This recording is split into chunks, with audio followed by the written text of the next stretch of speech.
যেন গ্রামের বুক চিরে ছুটছে দানব। ঝাঁঝরা গ্রামে একমাত্র রাস্তা, কাঁচা রাস্তা দিয়ে গড়িয়ে চলেছে ওভারলোডেড ট্রাকের বহর। সাধারণ মানুষের হাঁটার জায়গাটুকুও নেই।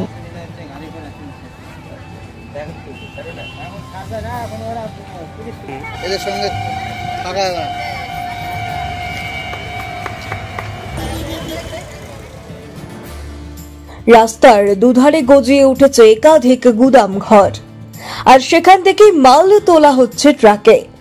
নিয়ম তোয়াক্কা না করেই গাড়িগুলোর চাকা যেন পিষে দিচ্ছে মানুষের স্বাভাবিক চলাচলকেই।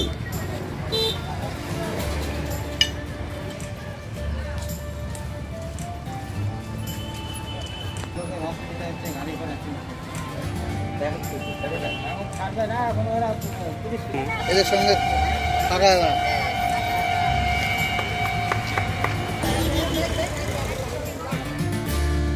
কখনো ধুলো, কখনো শব্দ। দিনভর এই যন্ত্রণার মাঝে কিভাবে বাঁচে এই গ্রাম এবং গ্রামবাসীরা, তা একবার পায়ে হেঁটে গেলেই টের পাওয়া যায়। অভিযোগ, প্রশাসন জানে সবটুকুই, তবু চোখ বন্ধ করে বসে। অবৈধভাবে কোটা নির্মাণের পারমিশন দেওয়া হলো কেন? ভিডিও সাহেব জবাব দাও। অবৈধভাবে কোটা নির্মাণের কাজ হচ্ছে কেন? ভিডিও তুমি জবাব দাও। অবৈধ গোডাউন নির্মাণের পারমিশন দেওয়া হলো, অবিলম্বে গোডাউনের কাজ বন্ধ করো, বন্ধ করো। শেষমেশ আর চুপ করে থাকেননি গ্রামবাসীরা। প্ল্যাকার্ড হাতে ঘেরাও করলেন বিডিও অফিস। বিডিও অফিসের গেটের সামনে বসে পড়লেন তারা। দাবি একটাই, গ্রামীণ রাস্তায় ভারী গাড়ি আর চলবে না। কি দাবি আপনাদের? আমাদের দাবি, আমাদের গ্রাম ঝাঁঝরা গ্রাম পাশে, তো ওখানে অবৈধভাবে গোডাউন নির্মাণ করা হচ্ছে কোনো সেফটি পারপাস ছাড়া। কোনো রকম কিছু মানা হয়নি, নাকি অঞ্চল থেকে ওদেরকে পারমিশন করেছে। গ্রামবাসীর কোনো নাই। আর এবং আমাদের এই রাস্তায় বহুদিন ধরে গাড়ি চলে আসতে তাদের গ্রামবাসী প্রচুর পরিমাণে সমস্যার সম্মুখীন হচ্ছে। তো আমরা চাই যেন গ্রামের মধ্যে কোনো রকম বড় গাড়ি না চলে, কারণ আমরা এটা নিয়ে নোটিশও করেছি। আমরা ডিএম স্যার, এসপি স্যার, আমরা merchant chamber of commerce, BDO ma'am, সবাইকে, আইসি থেকে শুরু করে সবাইকে আমরা নোটিশ করেছি, কোনো রকম কেউ করছে না। মুখ্যমন্ত্রী যেখানে নিজেই বলেছেন যে গ্রামীণ রাস্তায় ভারী গাড়ি আর চলবে না, কিন্তু আমাদের গ্রামে দিনরাত চলছে, আমরা কোথায় যাব, এমন একাধিক প্রশ্ন উঠে এসেছে গ্রামবাসীদের মুখে।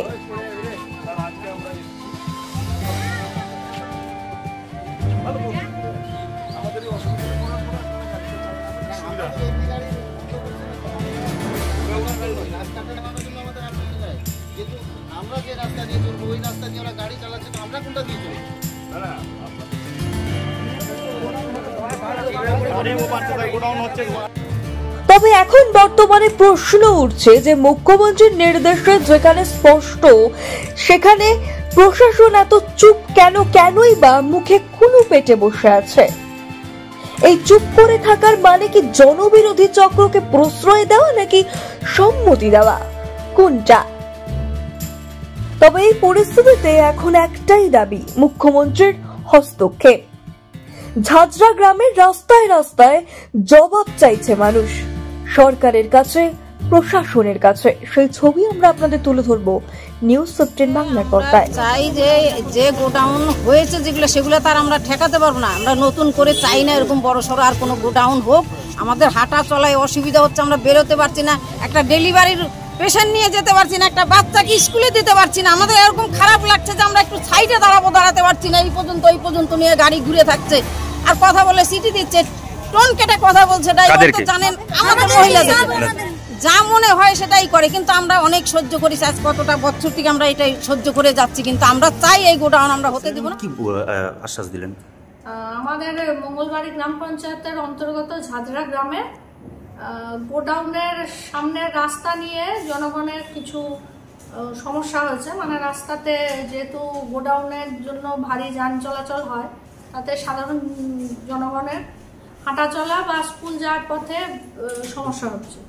এই বিষয়ে ওনারা আমার কাছে একটা দাবি জানাতে এসেছিলেন যে মালিক পক্ষের সঙ্গে যেন একটু আমরা বসি এবং তাদেরকে এটা জানানো হয় যে এই অসুবিধাগুলো যাতে না হয়। তো এই বিষয়টি আমাকে খতিয়ে দেখতে হবে, দেখে আমি পরবর্তীকালে কোনো এই বিষয়ে সিদ্ধান্ত নিতে পারবো, যাতে গ্রামবাসীর অসুবিধা হয়। বিশ্বজিৎ মন্ডলের রিপোর্ট, মালদা থেকে নিউজ 15 বাংলা।